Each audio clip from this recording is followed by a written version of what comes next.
الحمد لله رب العالمين نحمده ونستعينه ونستغفره ونعوذ بالله من شرور أنفسنا ومن سيئات أعمالنا من يهده الله فلا مضل له ومن يضلل فلا هادي له وأشهد أن لا إله إلا الله وحده لا شريك له وأشهد أن محمدا عبده ورسوله السلام عليكم ورحمة الله وبركاته.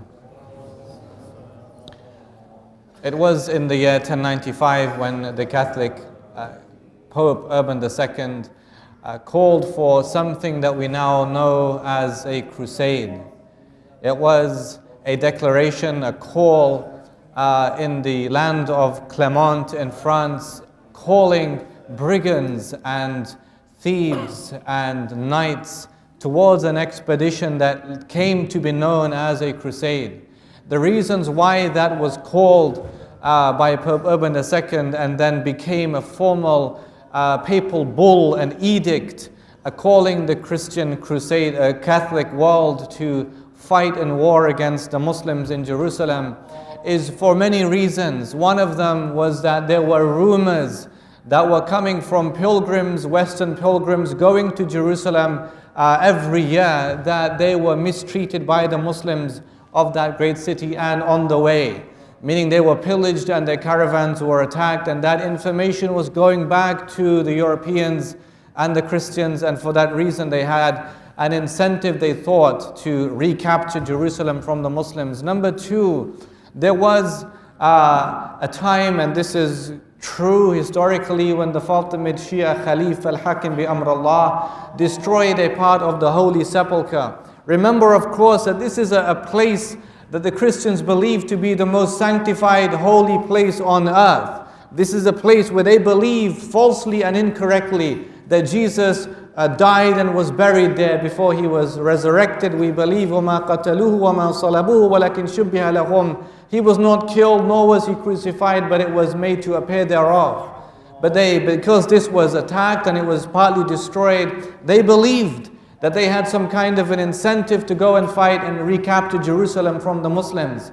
Number three, there were stereotypes about Islam. Remember, of course, here the dichotomy, because in the Muslim world we had Christians living with us and they were welcomed and they were respected, living as citizens of the state. And so Muslims, we knew and they knew about Christianity and they knew about what they believe, and this is from the Quran and from the Sunnah. We believe all of this.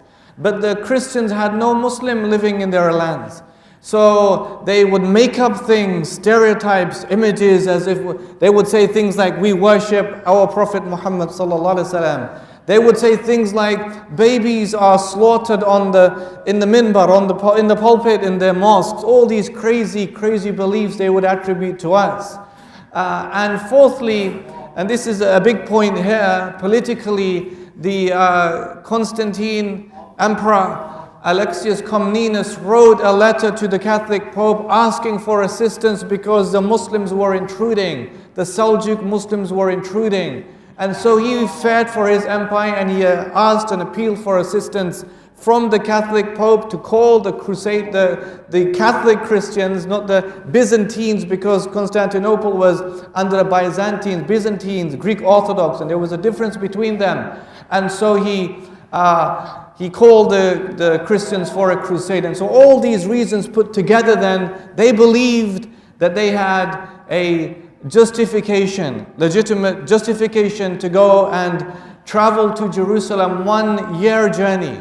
Many would die along the way. More than 1/3 of those people died along the way in the harshness of the environment, the tiredness, fatigue in the journey, lack of food, lack of water, but they made that journey anyway. And so we have to appreciate to begin with that they did that for religious reasons.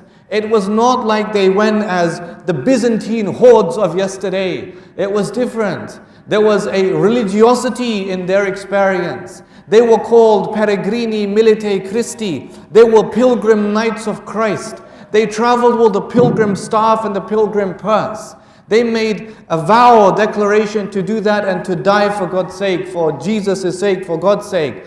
They did all of these things. They wrote in their charters the reason why they're going. And they went, for religious reasons. Not all of them.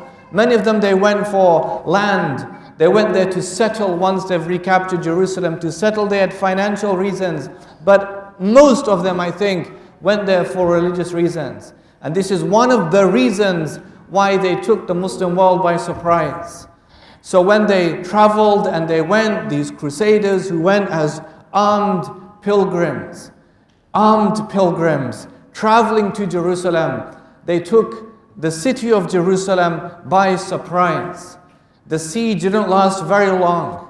And we bear this in mind that the Muslim world was divided, fragmented. Not only did you have the schism between the Sunni and the Shia and ongoing antagonism and conflict between them, but within the Sunni world, you had divisions between the Seljuk princes, so that when Jerusalem was being besieged by the Crusaders, the two sons of the Nizam al-Mulk, the Wazir Berkaruk and Muhammad, were fighting against one another when Jerusalem was being besieged. So people had no real true connection about the sanctity of the land of Jerusalem, except for those living there and the religious people of that vicinity. But it was quite chaotic and very lot of division in that time. So they recaptured Jerusalem in the year 1099. What happened then? What happened? And this is the first point I wanted to make really about this. I don't want this to be a historical lesson. I think there is, very pertinent lessons that we can extrapolate from these historical anecdotes and these circumstances and these events. One of them is this. The first response we have on record in all the chronicles, the first Muslim response we have to the occupation of Jerusalem came from who? It didn't come from a scholar. His came some years later. It didn't come from the Sultan. They were quite apathetic. It didn't come from the Khalif. Very apathetic, distant, divorced from this. It came in fact from a poet.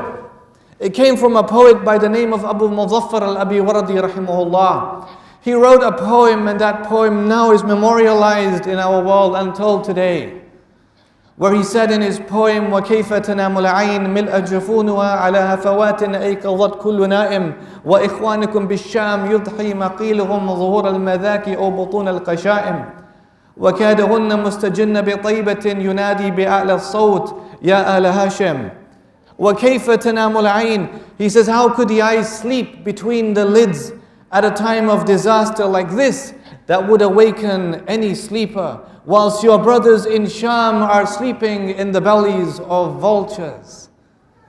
That's self-projection. We have self, other constructs, that's self. This is an ummah.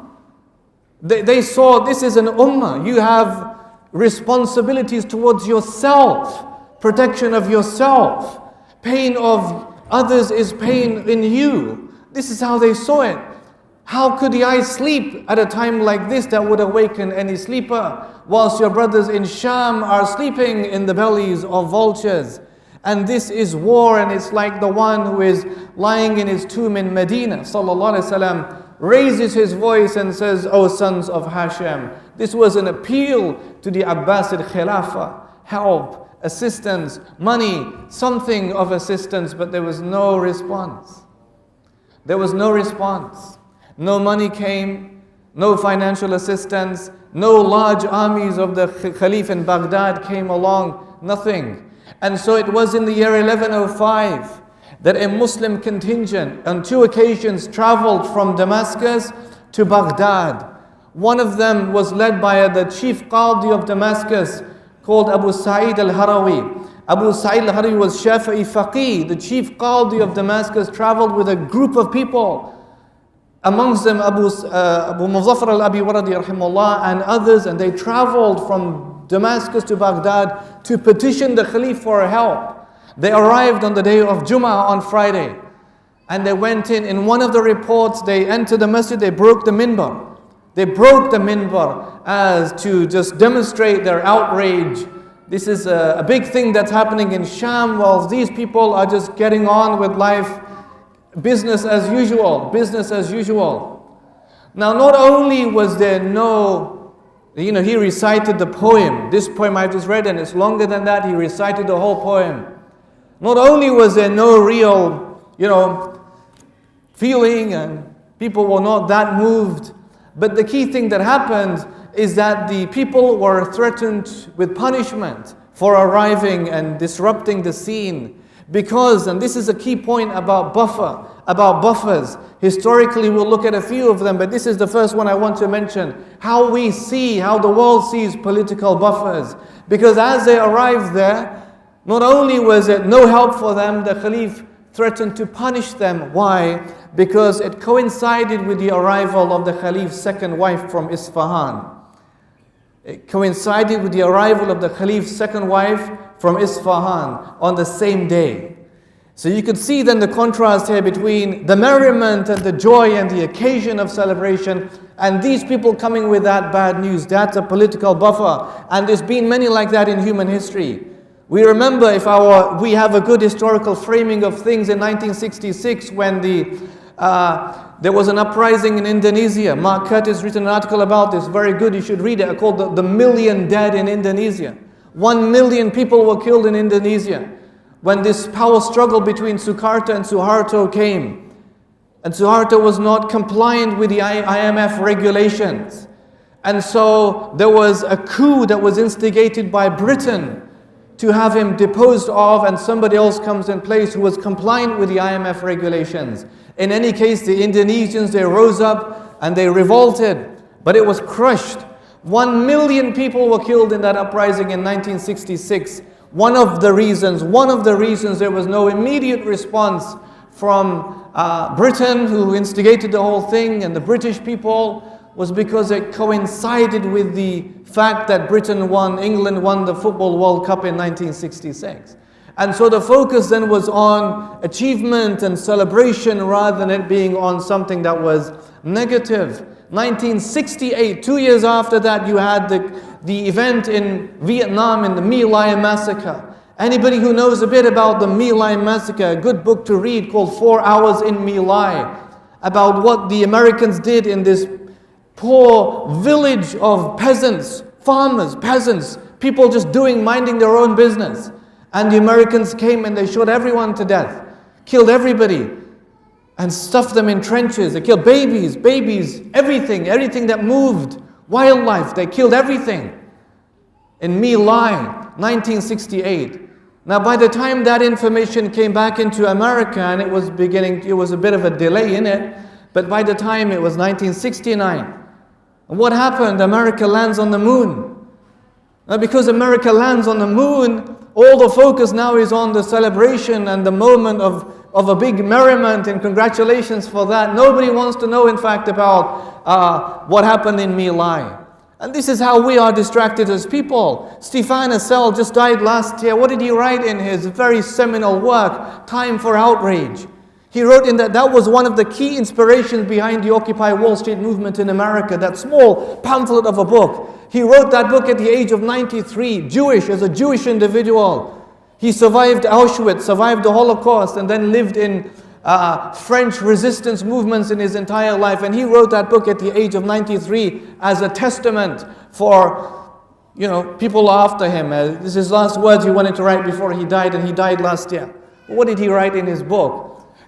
He has outrage over many things, outrage over global poverty. His penultimate chapter is outrage over Palestine. Jewish individual, he says, the greatest indignation I have in the world today is for what's happening to the Palestinians. But that's not the point right here. The point is about the buffer. Because in his last sentence, what does he say? He says that we call for a mass public uprising against the means of mass communication that offer nothing but mass consumption as a prospect for our youth. General amnesia in the outrageous competition of all against all. That's our disease of consumerism, of our fascination with things, stuff, things. We have no time to worry about global poverty or about the plight and the predicament of people outside of us, because we're so entranced with the world within us, right now around us. And that's above us. So you have many of these, and so there was no response. They were threatened with punishment because it coincided with the arrival of the Caliph's second wife from Isfahan. Then you had in 1105 a response from a a faqih, Ali ibn Tahir as-Sulami rahimahullah, wrote a book called Kitab al-Jihad, the book of jihad. And in that book, he outlined the strategy of the Crusaders. He said these are not people only intent with Jerusalem. No, Sicily, Spain, Jerusalem, they're looking for conquest. They're going to conquer much more than Jerusalem after Jerusalem. And it's true, because they captured en route to Jerusalem the coastal cities. Sidon, Acre, Tyre were all taken by the Crusaders. And so he was trying to warn the Muslims, this is what's happening. He also appealed to the Khalif, do your responsibility as a vice-regent of Allah on earth. Appeal to the Muslim masses to unify and not divide.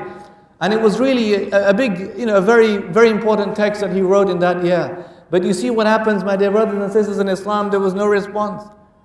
No response, no political response. Again, still they're just fighting. The Seljuk Sultans are fighting against, except in small cases. There was some attempts, but they were quashed early. Crusaders were strong now. They had recaptured Jerusalem. It was in their hands. It was called the Latin Kingdom of Jerusalem. The Latin Kingdom of Jerusalem, it was in their hands now. And the Muslims are, what are you supposed to do now? If the Khalif is not going to send his huge armies of the Muslims. And so a decade goes past, 2 decades go past, 3 decades go past. The most important moment for the Muslim Ummah at that time came in the year 1144. In the year 1144, the Sultan, the Zengid Sultan, you had these familial dynasties of the Zengids and the Ayyubids. And he was the head of the Zengid household, the Zengid family. He recaptured the state of Edessa. And that was a Crusader state, but by recapturing it for the first time, it showed the Muslims, no, these are a people who bleed like you bleed. They have loss like you have loss. They have victory like you have victory. There is no real need to fear them so much. And the fact that the Muslims recaptured, there was 4 Crusader states, and that was one of them. Jerusalem was another of them, and that was one of them. And so to recapture one of them at least, it gave the Muslims some incentive that maybe this could lead to greater prospects for the Muslim Ummah. But Zengi, he wasn't to live much longer after that. In 1146, he was killed, assassinated by one of his own people. But it was his son. It was his son Nuruddin. His son Nuruddin Zengi rahimahullah was an amazing person. They would say, Ibn al-Athir rahimahullah said, وَقَدْ طَالَعْتُ سِيرَ الْمُلُوكَ الْمُتَقَدِّمِينَ وَلَمْ أَرَى بَعْدَ خُلَفَاء الرَّاشِدِينَ أَفْضَلْ مِنْ نُرُddِّينَ. He says, I have read all the stories of the kings of the past. All their stories, all their accounts, biographies. And he says, I have never seen a story of a man more worthy after the Khulafa Rashideen than Nuruddin Zengi rahimahullah. How much then is it important for us to teach our children about Nuruddin Zengi? How much should they know about someone as instrumental as Nuruddin Zengi if his contemporaries are saying that after reading all of the stories of the kings of the past, after the Khulafa Rashideen, we found no one who was greater than Nuruddin Zengi rahimahullah. A man who realized that our war against the Crusaders is not only a physical one. That's temporal. That's just temporal. It's not only a physical one, it has to also be a spiritual one. That we're in desperate need of the help from Allah, assistance from Allah. We need Allah's assistance. And so he realized it must be 2. They would say about him, ذُو الْجِهَادَيْن مِنْ عَدُوٍ وَنَفْسٍ فَهُوَ طُولُ الْحَيَاةِ فِي هَيْجَائِ. They said that he combined 2 struggles within himself. One against the enemy physically, and one against himself. One against the nafs. One fighting the lower self. To achieve that taqwa, the piety with Allah subhanahu wa ta'ala. So that Allah listens to your supplications. So Allah is with you then.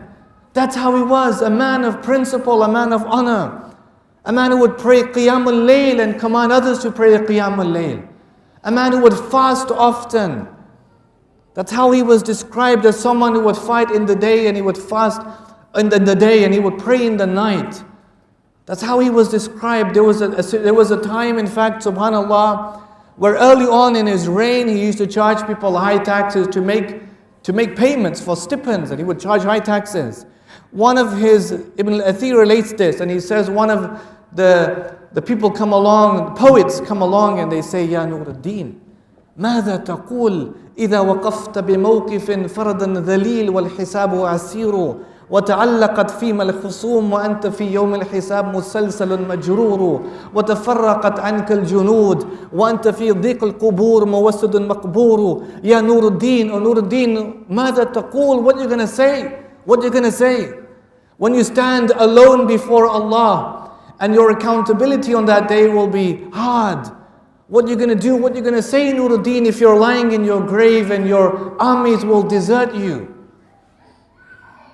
مهد لنفسك حجة تنجو بها يوم المعاد ويوم تبدو العور. They said, Nuruddin, prepare an excuse before yourself. Have something great that you've done in your life that you could say to Allah, I did this for you, O Allah.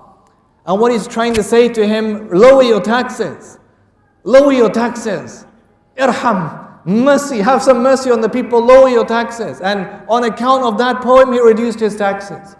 Allahu Akbar. People, they will say to him, he used to give stipends to the shuyukh, the elderly people praying in the masjid who could not fight, and he would give money to the fighters also. But people would say to him, why are you giving money to those who are praying in the masjid? Why are you giving money to people who are not fighting? They're just busying themselves with reciting Quran or in the masjid. They're old people. Why would you give money to them?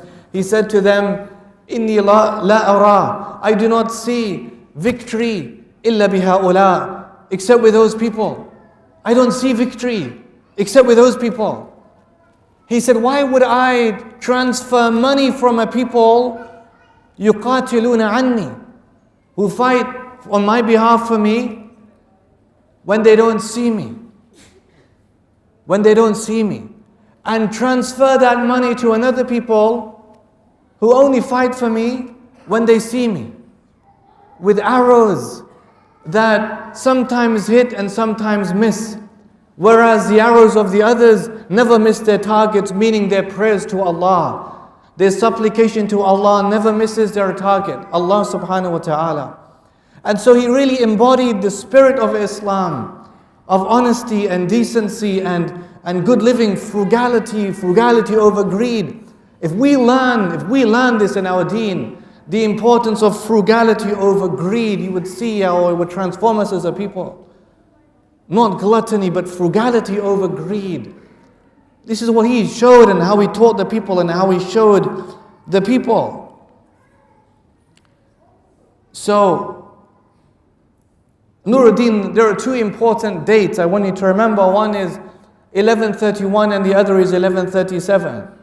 Now I know we're going back slightly because we've already mentioned the capture of Edessa 1144. But this is to do now with Salahudheen Ayyubi rahimahullah. We cannot speak about Salahudheen without first saying something about Nuruddin. You cannot speak about Salahudheen without understanding the context in which he was living. So we can't simply jump straight into his life without first speaking about these points to begin with. In 1131, Zengi, the ruler of Mosul, used to make these incursions into Baghdad. Power, family, dynasty, expanse. This is like, for you're doing it in the name of your family. But what happened is, in 1131, he gets to Baghdad, but he was defeated. When he's now going back out of Baghdad, he needs a place to stay. The father of Salahudheen, Najmuddin Ayyub, was the wazir of Tikrit in Baghdad. In the name of the Khalif, for the armies of Khalif, he was protecting Tikrit. But when Zengi, the father of Nuruddin, comes down from, the father of Nuruddin comes down from defeat, he ends up in Tikrit and he asks for help. He petitions Najmuddin Ayyub, who he doesn't even know. But he thought out of just good favor or good kind of, human conduct, he might just give me some kind of an escape route. What Najmuddin Ayyub does is he keeps him in Tikrit for 15 days. 15 days until people, they think we don't know where he's gone, until then he sends him out, go back to Mosul where you came from and don't make trouble again. That's a favor. This is the father of Salahudheen, Najmuddin Ayyub, the father of Salahudheen, does a favor to the father of Nuruddin, Zengi. In 1137, it reverses now. Because what happens is that the brother of Najmuddin Ayyub, the father of Salahudheen, his brother Shirku, killed a Christian scribe. Killed a Christian scribe in Tikrit. And so the Khalif expels both of them. Get out for what you did. These were people, they had rights, Allahu Akbar. From the hadith of Nabi sallallahu alaihi wasallam, whoever harms a dhimmi, he harms me. And that Christian scribe was a citizen of the state with rights and protection. And he was killed off for what? Nothing. And so both were expelled. But now Zengi, who's back in Mosul, doesn't forget the favor. And this is 1137. On the night that they're leaving Tikrit, Salahudheen Ayyubi is born. On the night they were leaving Tikrit, Salahudheen was born. And they go straight to Mosul where Zengi is, repaying the favor. Repaying the favor. So in his early years, Salahudheen, in his early years and his adolescence, he's brought up and raised by the other household, the opposing household, the household of the Zengids. It was Zengi who was raising him up, and then when he's killed, as we just mentioned before, Nuruddin rahimahullah was mentoring Salahudheen, was teaching him chivalry, teaching him ethics, teaching him principles of war, teaching him, and the entourage, scholarly entourage around Nuruddin is now around Salahudheen. The reciters of Quran, Hadith, learning Deen. Salahudheen is benefiting from this company. But Nuruddin is not going to live forever. And nobody lives forever. One of the things that Nuruddin did before he died in 1174 is he sent Shirku, the uncle, and Salahudheen to Egypt. Nuruddin, he had a plan of action. It was in 3 parts. Number 1, to unify Sham. Sham was divided, Syria, between Aleppo and Damascus.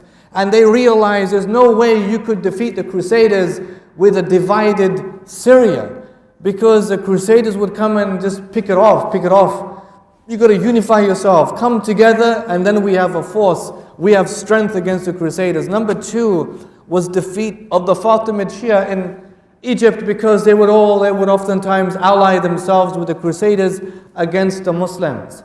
And number 3, the reconquest of Jerusalem. Now I'll tell you something amazing that he did. And this is wallahi instrumental for all of us. This is Nuruddin. You see, in Syria you had these internal states, Baalbek, Hama, Homs, and Damascus. Baalbek, Hama, Homs, and Damascus.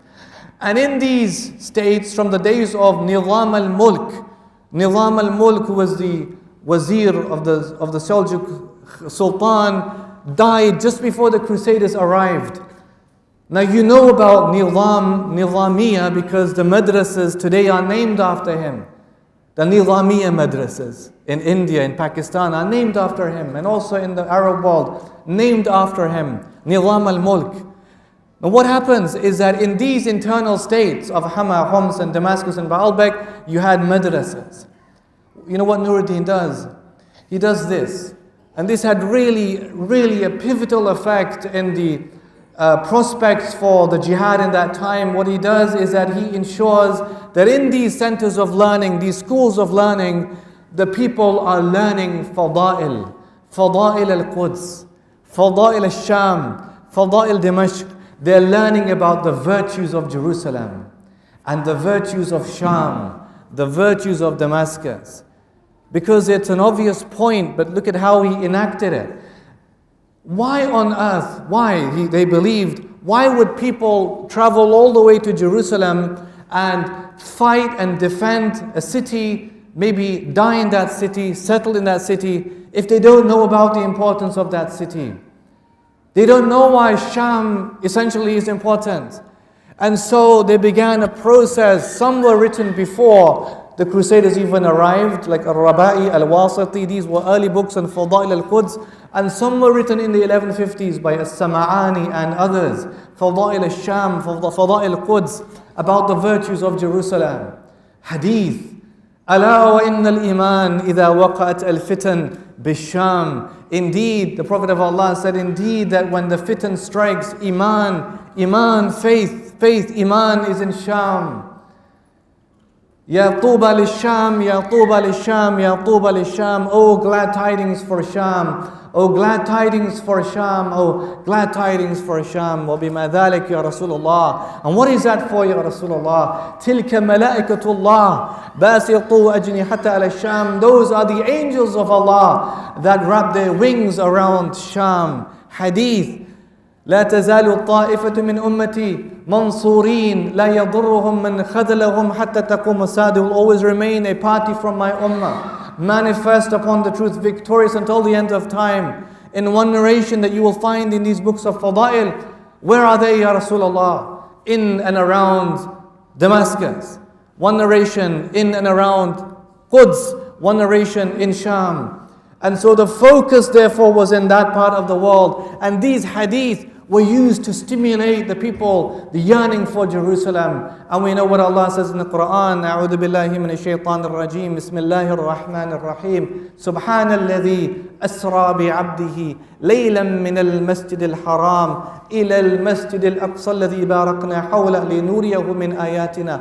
Glory be to Allah, Him who took His servant by night from the sacred precinct of Mecca to the sacred precinct of Aqsa by night, and showed him whose precincts we have blessed, to show him some of our signs. And so then they were familiarizing themselves with these hadith. They used the madrasa to teach people what was relevant in the contemporary setting. It wasn't all, the basic Islamic education. It had a contemporary relevance for today. What is the Muslim world experiencing today? How much do we need to learn about suffering, about conflict, about genocide, about ethics, about justice, about values, so that our generation is not one that is apathetic, like those first people in 1099 who just didn't know what to do, couldn't care that much. But no, there were a people who knew how to respond in ways that were appropriate, Salahudheen then, lives in this situation with these great people. Nuruddin then dies in 1174. Salahudheen was in Egypt, defeats the Crusaders in Egypt, defeat the last Fatimid Khalif, died, and now Salahudheen is left with this measurable task of keeping up the unification of the Muslim world. But more than that, what about the people of Yemen? What about the people of Hijaz? What about the whole of Iraq, where the Khalif is based? Those early apathetic people who couldn't care that much, what about all those people? What about the Khalif himself? What about the army and the soldiers and the Muslims? What are you going to do with this? And so he began this process of working to bring in the Muslim soldiers. But it was not in his name. And this is something that you'll read again and again and again. He's again saying, this is not in my name, not for me, not in my name, it's in the name of the Khalif. This is to embolden and strengthen the Khilafah, not in the name of Salahudheen or the Ayyubi dynasty, for the Khilafah. One of the things you will see in Salahudheen is just like Nuruddin, the one who mentored him, showed him, he also led by example. They described him, he was someone who loved the Sama al-Hadith, the hearing of Hadith. And he would command his kids, whenever Hadith were narrated, to sit and to listen to the hearing of Hadith. You had Sama'at. Sama'at were public listenings of Kutub al-Hadith, or books of Fadail or Hadith. And people would gather in like orchards or in masajid or in homes, and they would listen to Hadith. They would just listen to Hadith for the barakah, for the blessing of the listening of the Hadith. He was described as someone who was raqiq al-qalb, Sari ad-dama inda sama' al-hadith. He had a soft heart, and he would cry often when hadith were narrated. وَكَانَ يَجْلِسْ فِي أَكْثَرِ أَوْقَاتِ فَرَاغَ بَيْنَ أَوْلَادِهِ الصِّغَارِ لَا يَعْلُو عَلَى النَّاسِ وَلَا يَطْلُبْ الْعُلُوِ. That most of the times when he was free doing nothing, he would sit with his family. He would sit with his family and he would play with his kids and sit with his family and his kids. Our deen, my dear brothers, is a deen of moderation, is a deen of balance. We take the beautiful hadith of Hanzala Tamimi radiallahu anhu when he goes, and he spends time with Nabi sallallahu alaihi wasallam, and his iman was so high, and he says the Prophet told us about heaven and hell, and it's as if we were in heaven and hell.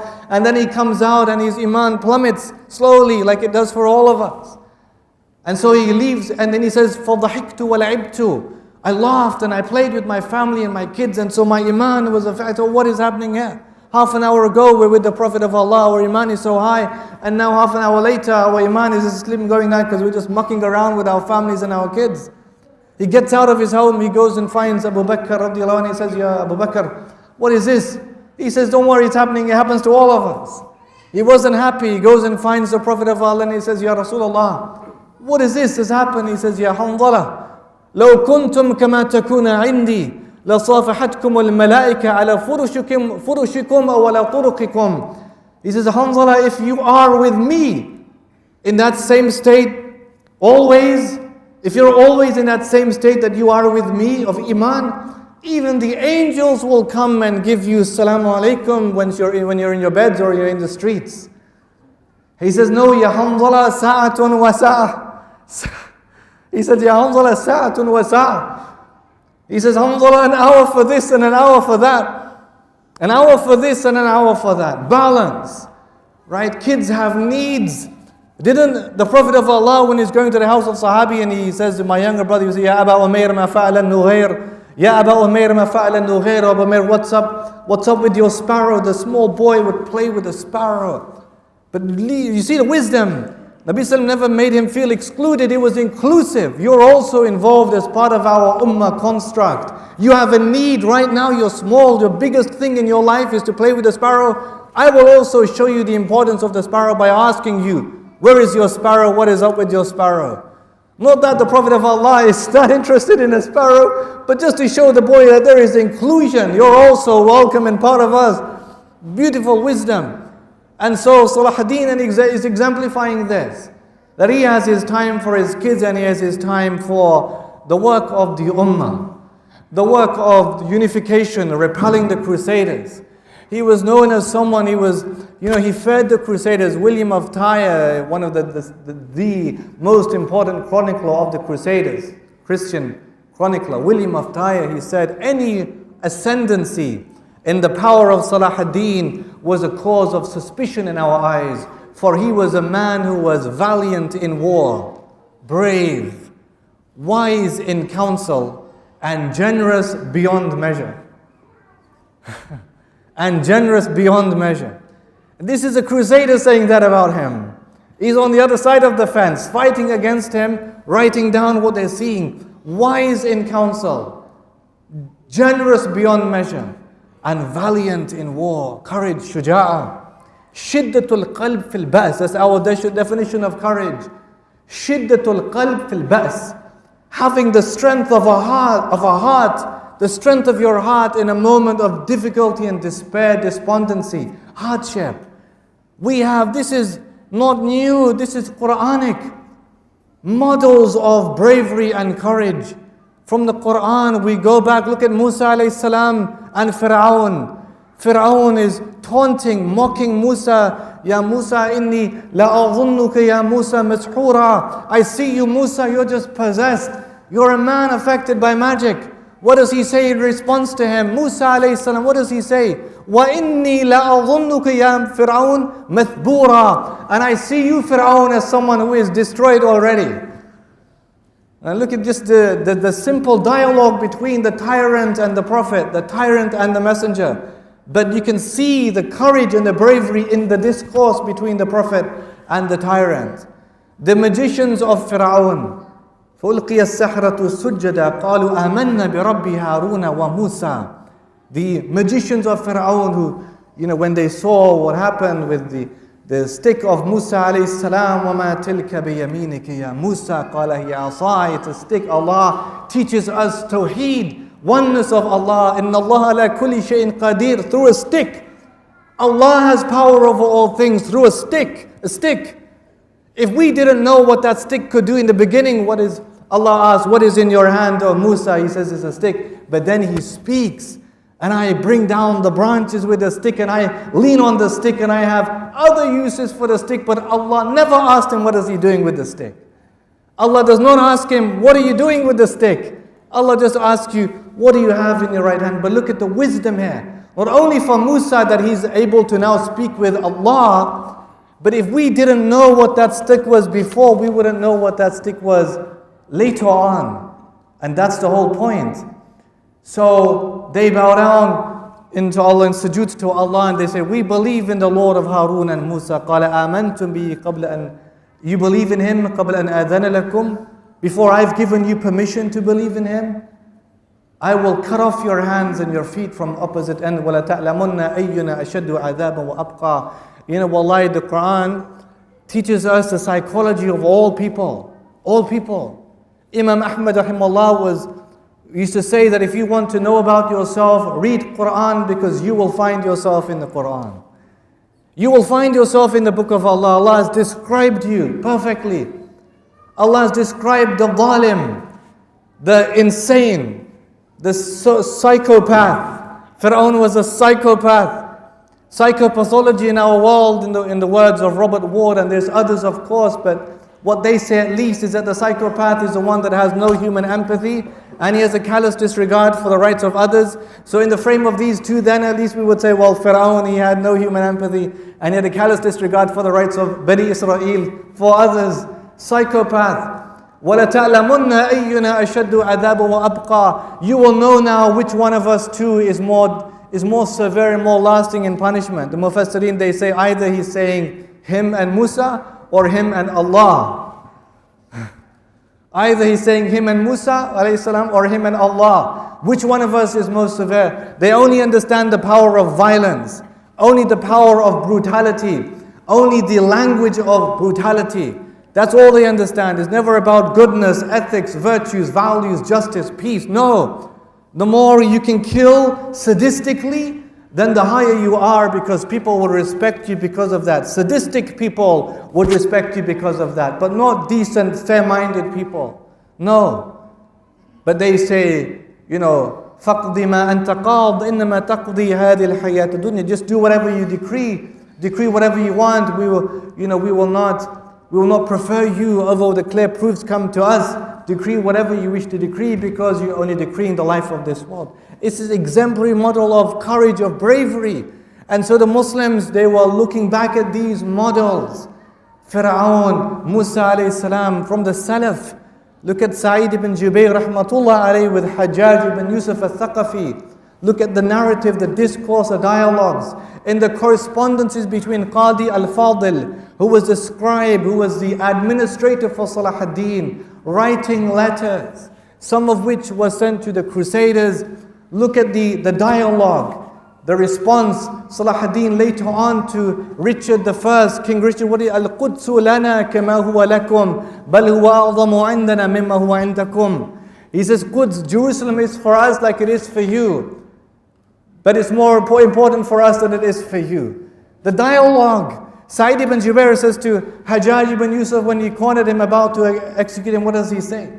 He asked him, Ma ismuk, what is your name? What does Sa'id ibn Jubair say, rahimahullah? Sa'id ibn Jubair. Sa'id, the one of felicity and happiness. Jubair, the one that mends and fixes. Hajjaj says, no, anta Shaqi ibn Qusair. You are wretched and the one that breaks. He says, Ummi kanat a'lam bi ismi mink. Thank you very much. My mother knew my name better than you do. Thank you very much. Just think about the wisdom behind the discourse. Does he even have to say that? But no, he's establishing his ground, keeping his ground, showing courage and bravery. He says, Shaqiyat ummuk, your mother was wretched, and so you are also wretched. He said, Al-ghayb ya'lamuhu ghayrak. The one who knows the unseen, the one who is Shaqi and Sa'id in the Quran, Allah knows who is wretched and who is felicitous. Allah knows. Someone other than you, Allah knows that. So Hajjaj is infuriated. He says to him, choose how you want to be killed today. He says, Ikhtar anta ya Hajjaj, you choose today. Why? You choose, because you will not kill me today, except Allah will kill you the same way in the next life. Allah will kill you the same way in the next life. So you choose today how you want to kill me. He's just vexed, infuriated, just kill him off. He recites Quran, Allahu Akbar, Quran, Rabi al-Mu'min. The Quran is a spring of the believer. Spring of the believer. إني وجهت وجهي للذي فطر السماوات والأرض حنيفا وما أنا من المشركين. I turn my face towards Allah. Allah, the originator of the heavens and the earth, in His oneness. I am not one of the mushrikeen. He turns towards Qibla and he recites this. Hajjaj says, turn his face away from Qibla and then kill him. Quran, the spring of the believer, what does he recite? فَأَيْنَمَا تُوَلُّوا فَثَمَّ وَجْهُ اللَّهِ. So wherever you turn, well then there is the face of Allah. Hajjaj is really infuriated now. He says, throw him on the floor and kill him. Push him down and then cut him off. What does he recite, my dear brothers? Quran is a spring of the believer. مِنْهَا خَلَقْنَاكُمْ وَفِيهَا نُعِيدُكُمْ وَمِنْهَا نُخْرِجُكُمْ تَارَةً أُخْرَى. Allah, Allah, Allah, Allah. مِنْهَا خَلَقْنَاكُمْ. It's from the earth you were created. And it's to the earth you will go back a second time. You will return to the earth. And it's from the earth you will come out a second time. Hajjaj had nothing to say. Sa'id ibn Jubair met his end that day, but he had nothing to say. Ibn Abi Dhi'b rahmatullah alayhi was in the mosque of Rasulullah sallallahu alayhi wasallam. When the Khalif al-Mahdi used to come in, everybody had to rise up, stand up. He didn't used to get up. And so the Khalif is walking past and he sees him. لِمَاذَا لَمْ تَقُمْ. Why don't you get up? What does he say? أَرَدْتُ أَنْ أَقُومْ. I wanted to get up. Honestly, I did. But then I remember the words of Allah in the Quran, يَوْمَ يَقُومُ النَّاسِ لِرَبِّ الْعَالَمِينَ. On that day, people will stand up for the Lord of the world. He said, I saved my standing up for that day. Thank you very much. Allah, Allah. Imam Tawus rahmatullah alayhi was in the haram. And Hajjaj ibn Yusuf al-Thaqafi is there. There's an old man, Shaykhun Kabir is making tawaf. Old man. And he says, Hajjaj says to the old man, Min ayna ant, where are you from? He says, me, I'm min Ahli Yemen, I'm from the people of Yemen. He says, how did I leave my brother, Akhi? How did I leave him with you? His brother Muhammad was the governor of Yemen. He said, how did I leave my brother with you? He says to him, Man akhuk? Who's your brother? He says, you don't know, I am Hajjaj, my brother is Muhammad. He says, taraktahu saminan batinan. You left him as a very fat man for us. An overeater, very fat man for us. Hajjaj becomes angry. He says, you do not know. He says, I wasn't asking about his health, I'm asking about his ruling. He says, taraktahu ghashuman ghaluman. You left him as a tyrant for us. He becomes angry. He says, you do not know I am Hajjaj and he's my brother Muhammad. Look at what he says. أَتَظُنُّ أَنَّهُ يَعْتَزُّ بِكَ أَكْثَرُ مِنْ اعْتِزَازِ بِاللَّهِ. You think your brother is given more honor, izzah, knowing that you're his brother, more than I am given honor with Allah subhanahu wa ta'ala? You think your brother has more honor, knowing that you're his brother, more than I have honor with Allah?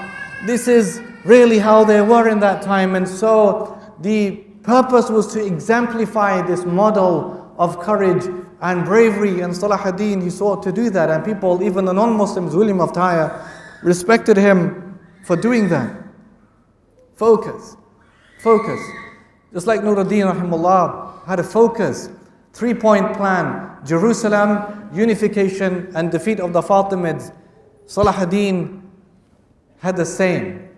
They would say about him that he would say things like, وَكَيْفَ يَطِيبُ لِي الْفَرَحْ وَالطَّعَامِ وَلَذَّةُ الْمَنَامِ وَبَيْتُ الْمَقْدِسِ بِأَيْدِي الصَّلِيبِيِّينَ وَكَيْفَ يَطِيبُ لِي الْفَرَحْ وَالطَّعَامِ. How can this enjoyment and good food make me happy and pleased when Jerusalem is in the hands of the Crusaders? Purpose, focus, effort. How could it please me to live like this when Jerusalem is in the hands of the Crusaders? They would say about him, Bahauddin ibn Shaddad says about him, rahimahullah, وَكَانَ عِنْدَهُ مِنَ الْقُدْسِ أَمْرٌ عَظِيمٌ لَا تَحْمِلُهُ إِلَّا الْجِبَالِ. They said that when it came to Jerusalem, it was a very big issue for him. Something that not even the mountains could carry. It was a tremendous, exact undertaking that he put upon himself. The recovery and the recapture of Jerusalem. They said about him, كَانَ كَالْوَالِدَ الثَّكْلَ يَجُولُ بِفَرَسِهِ مِنْ, that he was like a mother bereaved of her child. And he would take his horse and go place to place and say, Wa Islam, Wa Islam. Oh, calling upon the Muslim Ummah, our obligations for Islam. He was also a person of mercy and justice. And this is something that even the Crusaders recognized in him.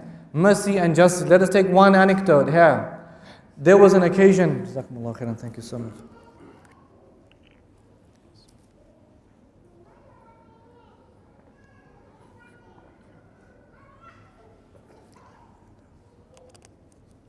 There was an occasion, there was a woman, crusader. Well, she wasn't a crusader, she was a Frank. So she was a settler woman, Frankish woman.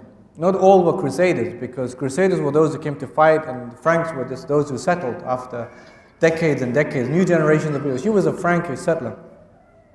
And she was in her tent, and she had a baby. And so what one of the Muslims did is that he went inside that tent and he stole her baby, took her baby. So she's obviously like any mother would be, so bereaved, full of anguish. She's out of her tent and she's screaming, wailing for her child. That somebody had taken the child to sell the child on a black market. The news reaches Salahudheen. This is what's happened to this Frankish woman. In Ibn Shaddad's report, فَرَقَّ لَهَا رِقَّةً شَدِيدًا. He had so much sympathy and pity for that woman because her child was taken. And so what he does is he takes money from his pocket and he pays it to his people around him and says, go and find out what's happened to that child, that baby. And when they go, they find that baby is about to be sold in the market.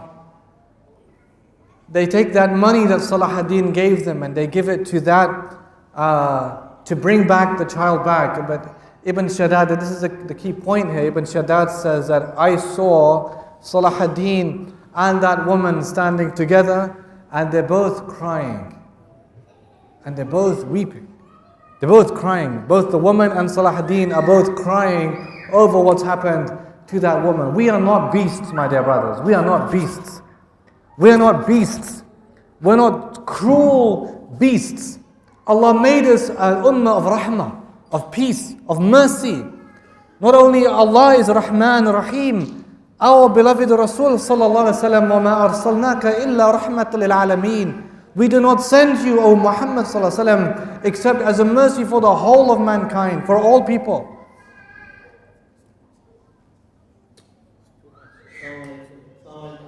Sisters, I apologize, the noise coming down from the children is quite excessive now. Do you mind either taking the children outside? Just calm them down a little bit, please. It's quite disturbing. Jazakallah khairan. So he says that I saw, both were weeping in that situation. The maintenance of justice was paramount in the Muslim world, in the empire. And in what Salahudheen was doing, he only learned from those who came before him, in particular Nuruddin, about maintaining justice. يا أيها الذين آمنوا كونوا قوامين لله شهداء بالقسط ولا يجرمنكم شنآن قوم على ألا تعدلوا اعدلوا هو أقرب للتقوى. This here is the impediment of hate. This is the impediment of hate. You have another one, the impediment of love. يا أيها الذين آمنوا كونوا قوامين بالقسط شهداء لله ولو على أنفسكم أو الوالدين والأقربين. This is the impediment of love. You could love somebody something so much it could swerve you from justice, because you're not going to say the right thing at the right time with regards to the right person. But also hate. You could hate somebody something so much it could make you swerve from justice. Allah is saying in the imperative, "Dilu, be just," and that is closer to piety. So he didn't like the fact that they were there on Muslim land, but that was something that was done, and he saw it upon himself to rectify the wrong. So when people go back to Western Europe, they can say, we saw some good, learned something good from the Muslims about maintenance of justice, and so on and so forth. It was now in the 1180s, 1185, 86, there was a truce between Salahudheen and a man called Raymond of Tripoli, who was one of the head of the Crusaders. But that truce was running out. Salahudheen, just before that, he had two catastrophic moments in his life. One was an illness. He had two major illnesses in his life, and both were life-threatening. And this an illness, they thought he was going to die. Everybody was worried that Salahudheen is going to die because he had this major illness, but he recovered from it. But then just as he recovered, his wife Ismat ad-Din dies. She dies. And they kept that information from Salahudheen because they knew that if he knew that information, he might just lose all hope, resolve and say, you know what, pack your bags. Anything could happen. And so they kept that information from him, at least for the time being. The truce between Raymond of Tripoli and Salahudheen was coming to an end. Salahudheen, he had good reason not to renew the truce, or for a few reasons. There was a man called Reynaud de Chatillon. Reynaud de Chatillon was the prince of Carac. He was someone who the Muslims imprisoned because he was a fitna maker. A man who was just making fitna, was doing crazy things, pillaging and plundering, and they imprisoned him. But then he was released. And when he was released, what did he do? There was a link between Carac. What he did is he plundered a caravan en route, and he took the possessions and he harmed the men and he stole the money, and this was a violation of the truce. A violation of the truce. Now we must be fair to say that the Crusaders in Jerusalem did not like Reynaud de Chatillon. They didn't even agree with what he did. But the fact was that he was one of their own. He was still a Crusader, and they were all Crusaders. And so then they needed to cover him up. But Salahudheen then, because of what he did, he had good reason not to renew the truce. Number two, his armies were so large and speaking all different languages, Arabic, Kurdish, Turkish, all different languages from all parts of the Muslim world. Badruddin Dildrim, Qaymuz al-Najmi, Fakhruddin al-Zafarani, these three generals of his army in three different distinct places in Balad al-Sham that he could call at any moment. And he called all of them. Badruddin Dildrim, Qaymuz al-Najmi, Fakhruddin al-Zafarani. And the idea, let's set out for Tiberias. Now this was very, very clever on behalf of Salahudheen, because Raymond of Tripoli, his wife was in Tiberias. And so when he said, let's set out for Tiberias, Raymond thought he's going to go and attack his wife, but no, it was bait. Let's just go there and we'll bring the Crusaders all there, and we're in a much stronger position. We have much bigger army, stronger army, we're fit, we're healthy. And if they were to come to Tiberias, they would have to travel from very far, and it's very hot, and they'll get very thirsty. And they'll die on the way. If they don't die on the way, they get too tired to fight. So what happens is that they all head for Tiberias. Even though Raymond was advising the king of Jerusalem, Guy de Lusignan, that this is bait, they didn't believe him. They all went to Tiberias. Now it's very hot, very hot. One of the first things Salahudheen does is he ignites fire scrubs, because he knew that the westerly wind would blow in the direction of the Crusaders. And so all around, fire scrubs, And the wind, the smoke, the ashes is blowing in the direction of the Crusaders. Not only are they so fatigued and so tired and so thirsty, but now they're kind of in this conundrum situation because the fire scrubs. Salahudheen, his army was very strong. What ensued then was a battle in the year 1187 called the Battle of Hittin.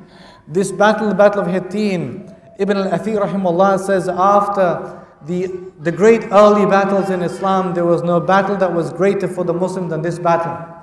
This was a decisive battle between the Crusaders and the Muslims. This was a time where the Crusaders had a relic called the True Cross. The True Cross. Early on in the first crusade, there was also a second crusade by the way, they believed they'd found, based upon a dream someone had, a fragment of, they believed falsely, the cross, that they believed falsely Jesus was crucified upon, a false belief, but they believed they had a part of it. And so they believed if they took this with them in the battle, God would give them victory. And they had it with them. They're going forth, but they're all... And there were knights, called the Knights Templars, who were a military order. Two military orders, the Hospitallers and the Knights Templars, and these were monks. These were monks who were not even allowed to wear like colorful clothing. It was against the monastic order for them to wear colorful clothing. And they had to eat bread and drink water and live in monasteries. But they would go, and they were the most excelled in warfare. They were the best in warfare. And there were hundreds of them there participating in the Battle of Hittin. Salahudheen knew that you can never take the Knights Templars as prisoners of war, because if they lived, they would cause the most damage to the Muslim world. And so the Knights Templars are there guarding the bishops of Lidda, are guarding the true cross with their life, because they have to make sure that that remains. Salahudheen knows this, and so he sends a large reinforcement of people go and fight there, the bishops of Lidda who are guarding the true cross. Because if we get that in our hands, all their morale would sink. They would feel as if there's no purpose to fight because God is now not happy with them. And so it was an outstanding victory. The Muslims had a much larger army. All these three generals came along. They all fought. The Crusaders are weak, fatigued, thirsty, and they all have the smoke and the ashes in their faces, and it was a disaster for them, and it was a magnificent victory for the Muslimin. The Battle of Hittin. In the Battle of Hittin, my dear brothers, who was there? The King of Jerusalem, Guy de Lusignan. This shaitan, the one I mentioned, Reynaud de Chatillon, he was there. 230 Knights Templars were participant in that. Raymond of Tripoli, all the heads of the Crusaders were there, and they were all either killed or captured. Imaduddin al-Isfahani, he says, rahimahullah, that we saw the numbers of prisoners were so many, we couldn't believe anyone had been killed. And those who were killed were so many, we couldn't believe anyone had been taken prisoner. It was just colossal numbers on both sides of the prisoners and of those who had been killed. Magnificent victory. And they were all there. One of the beautiful anecdotes that Al-Isfahani writes in his chronicle, he says there was an old man who took part in the battle. This is really interesting. This is his anecdote. He says an old man took part in the battle, and when the battle was won, because he had to have some ghanima, some spoils of war, because he took part in the battle, and so they gave him a frank soldier. He could be like a servant for him. You know, he could be someone to plow the fields. Strong, big frank for him. What does the old man do? He says to the people, exchange this franc for me for a pair of sandals. I want a pair of sandals instead. I don't want this franc. What is this? I don't need this. I want a pair of sandals. And they said, come on. Maybe you're losing your mind, you're too old, They said, come on. This man can plow your fields, he can be a servant for you. Why do you want sandals? We'll buy you sandals. What's the big deal in that? He says, no, this is how they used to think, my dear brothers. This is history, memorializing of history. He says, no, He says, I want those who come after me, like us today, to read. That these crusaders were so insignificant and worthless and cheap in the eyes of the Muslims, that an old man once sold one of them for a pair of sandals. An old man once traded one of them for a pair of sandals. That's empowerment. Empowerment.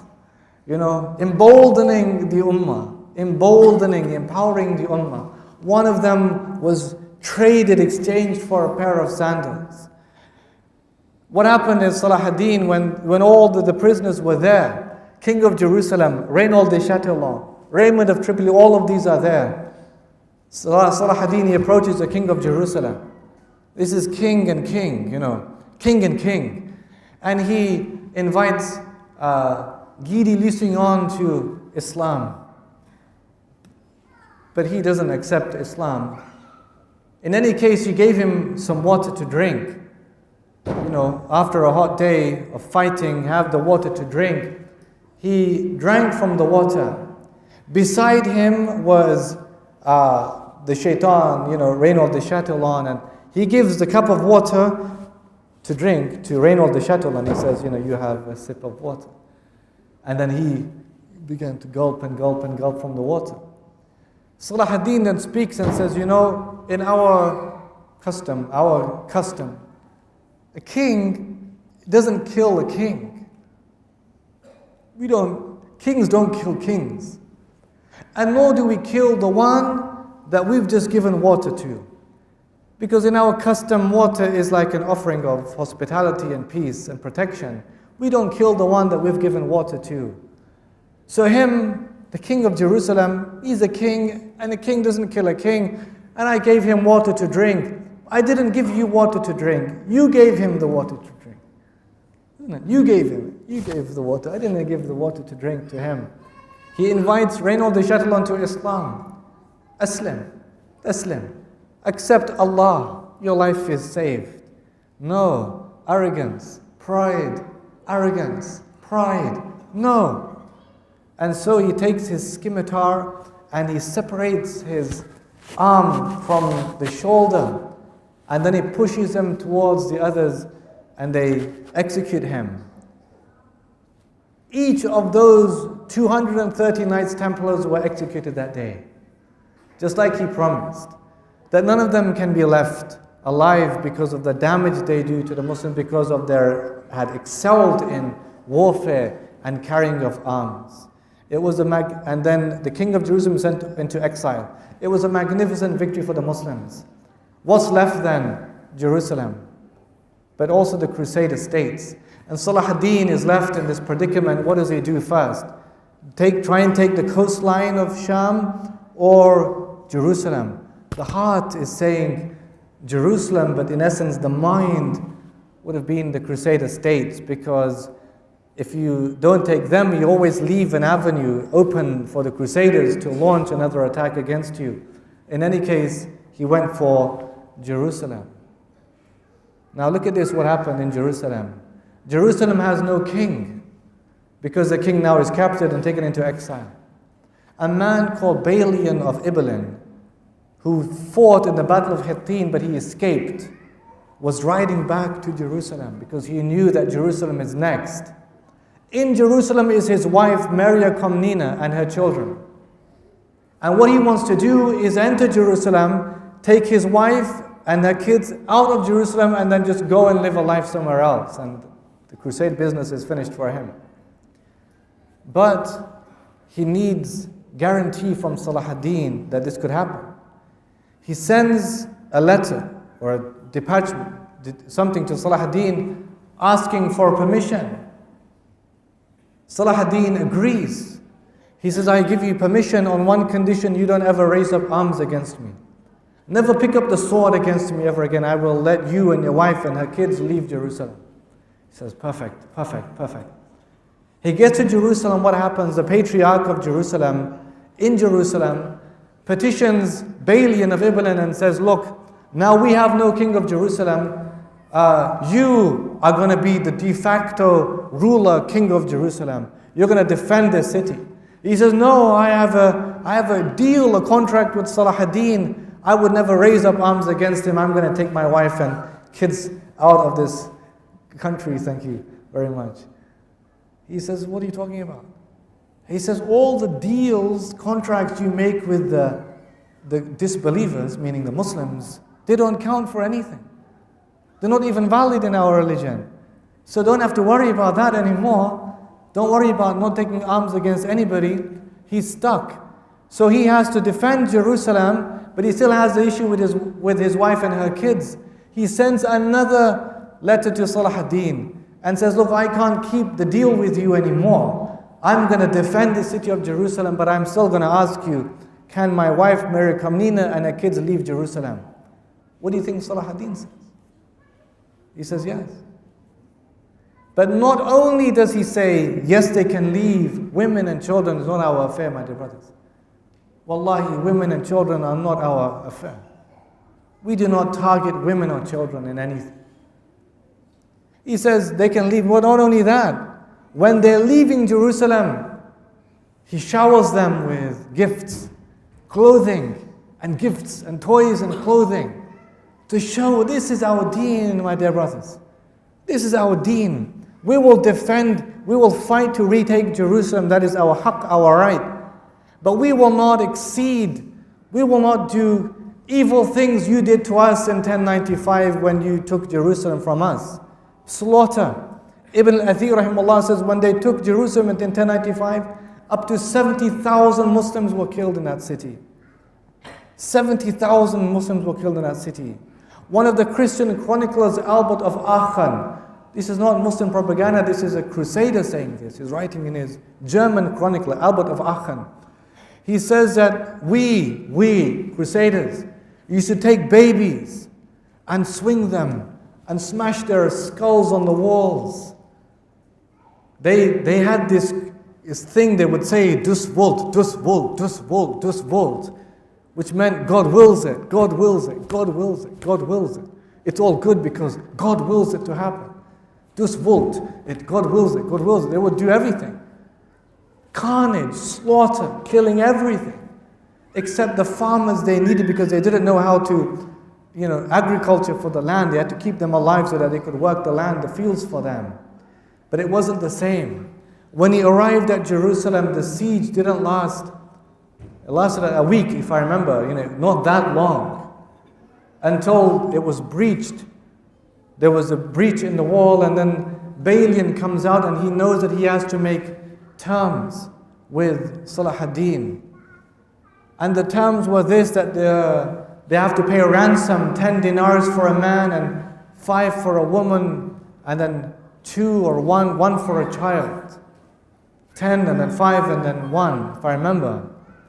There were thousands who could not afford to pay the ransom, and Salahudheen allowed them to leave Jerusalem free of charge. Just to exemplify the mercy of what Islam represents, that we fought you to retake this city, but we're not going to be cruel to you. There's accounts, for example, where when they were leaving Jerusalem, the Patriarch of Jerusalem is leaving with gold plates and rugs worth so much money. And they say to Salahudheen, look, why don't we keep these things here? We didn't say to them to leave with all of the gold and the rugs. That wasn't part of the deal. They had to just leave paying the ransom. Why? Salahudheen said no. He said, let them go with their things. I don't want, when they set foot back in Western Europe, to say that we did not observe the letters of the treaty. It's better that they just leave and don't trouble us again, and that we have Jerusalem. Protection of Jerusalem, the land of Quds. We have this land, the sanctity of Allah, we have this back with us. There were situations where when the Crusaders were leaving, the old men were walking, toiling out of the city. They've lived there for generations now, 88 odd years, long time. And the squires, nobility, are leaving Jerusalem with their fine horses. And they tell Salahudheen, look at this, what they're doing. You know what he says? He says, go to them, pull down these squires and nobility off the horses, and these old men, put them on the horses, and make the squires and nobility walk behind them. What business? What business, my dear brothers? Ethics. At least when they go back to Western Europe, they can say, we learned some good manners from the Muslims. The narration of Abdullah ibn Umar, what does it teach us? Radiallahu anhu. When he sees the two men walking, one older, one younger, the one younger in the front, the one older behind, he says, Man hadha alladhi ma'ak? Who is this with you? Behind you. He says, Abi, my dad, my father walking behind me. He says, Subhanallah, la tamshi amamahu, don't walk in front of your father. Wala tajlis qablu, don't sit before your father sits. And don't call your father by his first name. Reference, وَصَّيْنَا الْإِنسَانِ بِوَالِدَيْهِ. Allah, this is not just Muslim, وَصَّيْنَا الْإِنسَانِ بِوَالِدَيْهِ. We enjoined upon man to show goodness to his parents. All people, this is a human call, this is a universal call for all people. Recognition of your humanity. You know, I owe it to the elderly for what they've done in my life, and so on and so forth. And this is remarkable that he did these kind of things. And then they leave Jerusalem, but there was a treaty that was signed that the pilgrims were allowed back into Jerusalem to worship in peace, just like before. They would keep, if I remember, Jaffa and Tyre, they would keep these two, and the Muslims have Jerusalem. And then began the process of cleaning Jerusalem. And so they would perfume the floors. Nuruddin, I will tell you this, and I'm sorry for dragging on, but Nuruddin Zangi, rahimahullah, before he died, he made a minbar, like this, beautiful minbar. And he had like this ambition. He says, inshallah, when we recapture Jerusalem, we will install this minbar in Aqsa. Now he died in 1174, and this is now 1187, so that's 13 years difference. Salahudheen, this was by the way in Aleppo. They kept the minbar in Aleppo, Halab. He said, go to Aleppo and bring the minbar of Nuruddin, and we will install it in Aqsa. And then there was competition about who would be the first khatib in Aqsa. After all these years, there was a competition. You know, Muhyiddin ibn al-Zaki, he won. Muhyiddin ibn al-Zaki was the first khatib in the first Jummah after the reconquest of Jerusalem. I will tell you this, in the Dome of the Rock, Qubat al-Sakhra, there's a dome of the Rock. There was amongst the ulama, there was a plan that they had to have Quranic inscriptions around the dome of the Rock, around the dome. And so they had to decide, okay, which ayat of the Quran would you have around the dome of the Rock? You know what they settled on? They settled on the first 21 ayat of Surah Taha in the Quran. The first 21 ayat of Surah Taha. And there is profound wisdom behind this. Because it's in these 21 ayat about Musa alayhi salam and Fir'aun, and also when Allah is asking, وَمَا تِلْكَ بِيَمِينِكَ يَا Musa, what's in your right hand, O Musa, it's a stick. Allah says, throw down the stick. What happens? It becomes like a serpent. He becomes scared. Allah says, come back, don't be scared. We will, سَنُعِيدُهَا سِيرَتَهَا الْأُولَى. This is ayat 21. سَنُعِيدُهَا سِيرَتَهَا الْأُولَى. Allah says, we will turn this snake back into its original state again. And this was the 21st verse. And there is symbolism attached to this, in that they wanted the Muslims to always remember, even though Quds was taken for 88 years, سَنُعِيدُهَا سِيرَتَهَا الْأُولَى. Allah.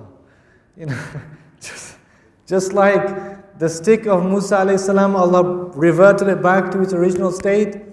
Likewise, Quds came back to its original state. And like that, goods will come back to its original state, my dear brothers. And so you have faith, and you have hope, and there is effort, and there is work. May Allah help the Muslims of Palestine. May Allah aid them, and may we be of those who aid them. Salahudheen in 1192 became extremely ill, very ill. They would say things like, like when it was winter, he would not wear his big coat, or when it was hot, he would wear his big coat. They thought he was losing his mind, So there was a time then he became bedridden. This is 1193 now, bedridden. And the Qur'an, the reciters of Qur'an would come and they would recite Qur'an, and others would come and recite Qur'an again all day, all night, One thing I want to mention here at the end. Salahudheen, he had a son called Al-Zahir, his son. His son was leaving out of Damascus. By the way, Salahudheen, he resettled in Damascus. He loved the city of Damascus more than any other place, Dimashq. That was the land of his upbringing. May Allah bless the land of Dimashq. May Allah give victory to the Muslimin of Bilad Sham. He loved the land of Dimashq, and he wanted to settle and die there in that city. So this was in Damascus now, and the reciters are coming. His son was leaving. He comes back and he says, I'm going to pay a last visit to my father. This is the advice, my dear brothers. This is of a dying man. This is a dying man, a dying father's advice to his son. Sultan, he was Sultan, Salahudheen, the man who unified the Ummah, recaptured Jerusalem, hero of Islam. This is his dying advice to his son, my dear brothers. He said to his son, Usika bi taqwa Allah. I instruct you with the taqwa of Allah. Because that is the Ra's al-Amr. That is the head of all the issues, all the affairs. Sabab najatik. That is the means of your salvation. Taqwa Allah subhanahu wa ta'ala. He says, وَأُوصِيكَ بِحِفْظِ قُلُوبِ الرَّعِيَّةِ. And I instruct you to look after the affairs of your subjects, your people. Your people. فَمَا بَلَّغْتُ مَا بَلَّغْتُ. Because I have not achieved what I have achieved in my life except by being good to people. Allahu Akbar. I have not achieved what I have achieved in my life except by being good to people. كُلُّكُمْ رَاعٍ وَمَسْئُولًا رَأْيَتِهِ. Our Prophet said, all of you are shepherds. All of you are shepherds. Your fathers, guardians, trustees, ai*imma, imams, all of you have domains of responsibility. The Prophet of Allah says, all of you are shepherds. And each one is responsible for his flock. Every one of us is responsible for our flock, our children, our homes, our domain where we are. He says to his son, وَأُحَذِّرُكَ مِنَ الدِّمَاءِ فَإِنَّ الدَّمْ لَا يَنَامُ. Salahudheen is saying this. وَأُحَذِّرُكَ مِنَ الدِّمَاءِ فَإِنَّ الدَّمْ لَا يَنَامُ. I warn you against spilling blood, because blood doesn't sleep. Because blood doesn't sleep. There is always revenge, retaliation and revenge and retaliation and revenge, and there's no peace if you take it upon yourself just to kill and kill and kill everything that's living. He once said, لا أريدهم, meaning his children, لا أريدهم أن يأتادوا في سفك الدماء. I don't want them to become, make a habit of just killing and killing. There's a need sometimes. There's a need in defense. There's sometimes a need, but I don't want you to make a habit of killing or to go to extremes in spilling blood. He said, وَلَا تَحْقُدْ عَلَى أَحَدٍ فَإِنَّ الْمَوْتَ لَا يَبْقِي عَلَى أَحَدٍ. He said, don't bear grudges against anybody, because death spares nobody. Don't bear grudges against anybody, because death spares nobody. Salahudheen had 16 children, my dear brothers. 16 children. 16 children. But they realized, whilst having 16 children, responsibility for the ummah. There was an account in Nuruddin's life, by the way, rahimahullah. He gave his wife 3 shops in Hama, in Syria, 3 shops. And he said, all the money you make from these shops, for you. Once she came to him and she said, you know what? I need more money. It's not enough for the family, more money. You know what he said to her? لَيْسَ لِي إِلَّا هَذَا. I have nothing except this. وَجَمِيعَ مَا بِيَدِي أَنَا فِيهِ خَازٍ لِلْمُسْلِمِينَ. And everything that I have, I am a trustee for the Muslims. لَا أَخُونَهُمْ وَلَا أَخُوضَ نَارَ جَهَنَّمْ لِأَجْلِكَ. And I will not betray them. And nor will I enter hell because of you. Nor will I enter hell because of you, on your sake. No, responsibility, trustee, looking after the affairs of the Muslims. And then one particular night, they realized how bad he was, and the reciter was reciting from the Quran. And he was reciting, هُوَ اللَّهُ الَّذِي لَا إِلَهَ إِلَّا هُوَ. هُوَ اللَّهُ الَّذِي لَا إِلَهَ إِلَّا هُوَ. It reminds me, once they said to Nuruddin, Nuruddin didn't like his name, Nuruddin. His name was Mahmud. Everybody has a deen. Shamsuddin, Nuruddin, Kamaluddin, Salahuddin, and everything has deen. He didn't like it. He thought it was just pretentious. Everybody has deen. What is this business? He preferred to be called Mahmud. And once they said to Nuruddin, you know what, Nuruddin, don't fight at the front. Be at the back. Because if you're killed, then who is going to protect the lands of Islam? He says, وَمَنْ مَحْمُودٌ أَنْ يُقَالَ لَهُ هَذَا. Who is Mahmud that this is said to him? وَمَنْ حَفِظَ الْإِسْلَامُ بِلَادِ الْمُسْلِمِينَ مِنْ قَبْلِ. Who protected Islam and the lands of Muslims before me? ذَلِكَ اللَّهُ الَّذِي لَا إِلَهَ إِلَّا هُوَ. They were reciting Quran on Salahudheen, هُوَ اللَّهُ الَّذِي لَا إِلَهَ إِلَّا هُوَ. And he came, and his last words that they had was from him was Sahih. Sahih. Alayhi tawakkalt. Sahih. He said it's true. And then he died in that state. Everybody will die. Everyone will die. And it is not about what we leave behind today, because Salahudheen, what did he leave behind? They said, لَمْ يَجِدُوا فِي خَزِينَتِهِ مَا يَكْفِي لِتَكْفِينِهِ. Salahudheen, they said about it, Ibn Shaddad says, لَمْ يَجِدُوا, that they didn't find in his treasury enough money to bury him. Enough money to bury him.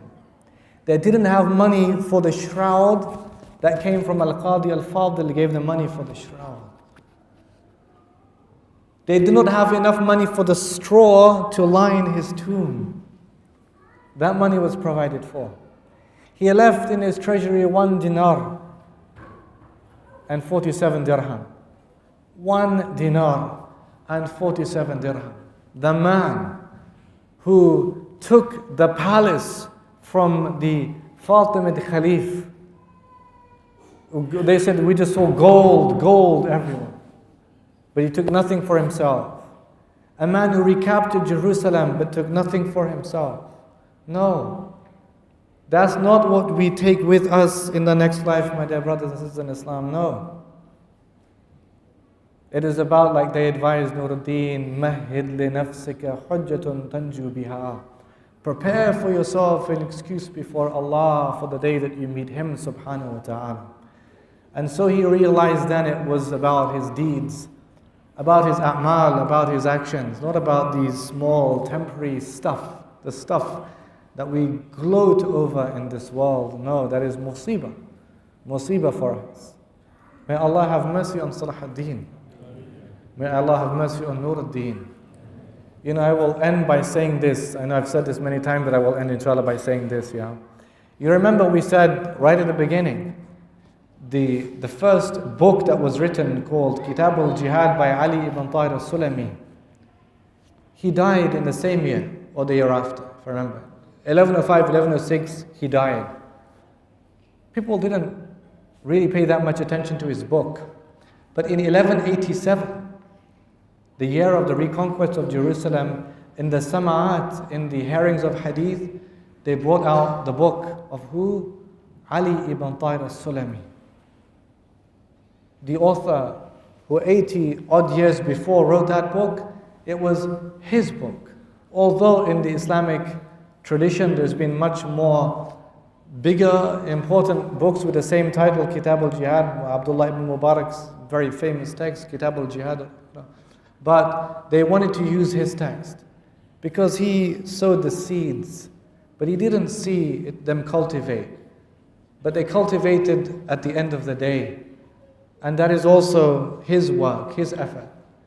The famous poem of Al-Abi Wardi, وَكَيْفَ تَنَامُ الْعَيْنِ مِلَا جُفُونَهَا, it didn't materialize in his time, but it materialized much after him, much later than him. Never ever deem small, insignificant your actions, but always have hope in the promise of Allah subhanahu wa ta'ala. You don't know, one day, somewhere, somehow, how the effects of that would multiply and resonate with the people. May Allah bless all of you. And may Allah love all of you and bless all of you. May Allah forgive all of us, have mercy on all of us. And may Allah make us an ummah of strength. And may Allah make us an ummah of sacrifice and an ummah of principle and justice. May Allah make us a great people. Jazakumullahu khairan.